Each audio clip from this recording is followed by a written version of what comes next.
निर्णय घेण्याची गरज असेल तशा प्रकारचे निर्णय पण घेतोय।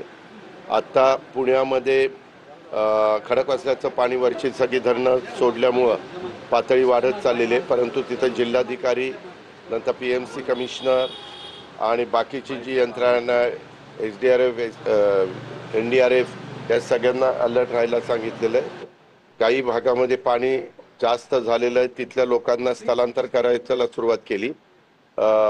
नदीला पाणी आल्यामुळं खडकवासल्याचं धरणाचं त्यामुळं पाण्याची पातळी जे खालचे पूल आहेत ते पाण्यामध्ये गेलेले, तिथली रहदारी पूर्णपणे थांबवलेली। कुठल्याही परिस्थितीत कुणी तिथं धोका पत्करू नये अशा प्रकारच्या सूचना दिल्या।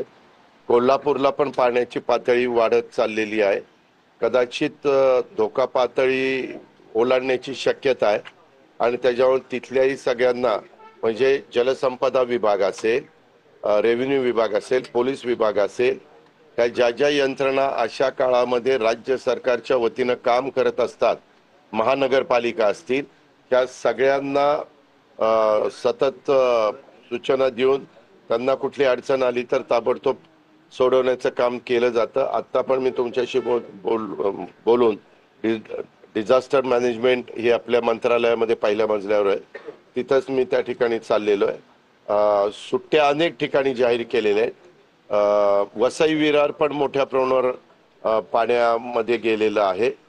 तिथं काही भाग स्मार्ट रोड वगैरे असा एरिया जो ओळखला जातो, तिथलाही भाग बराचसा पाण्यात गेलेला आहे।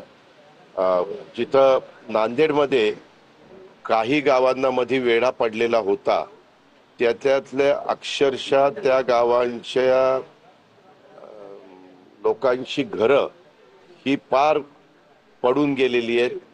आज लोक तिथं गेलेले आहेत आपलं पुन्हा सामान वगैरे बाहेर काढण्याच्या करता, पण त्याच्या संदर्भामध्ये एकंदरीत सर्वे करून की बाबा ही परिस्थिती कायम राहणार आहे, जर कायम राहणार असेल तर आपण सातत्याने त्या लोकांना धोका येऊ नये म्हणून आपण त्यांचं स्थलांतर करतो आणि अशा सुरक्षित जागी त्यांना शिफ्ट करतो की जेणेकरून पुन्हा अशा प्रकारचा पाऊस झाला तर त्या लोकांना अडचण येता कामा नये, याबद्दलची पण काळजी ही राज्य सरकारकडनं घेतली जाईल। आमचा आपत्ती व्यवस्थापन असेल, मदत पुनर्वसन असेल, हे सगळ्याच यंत्रणा ह्या तत्परतेनं कामं करतायत।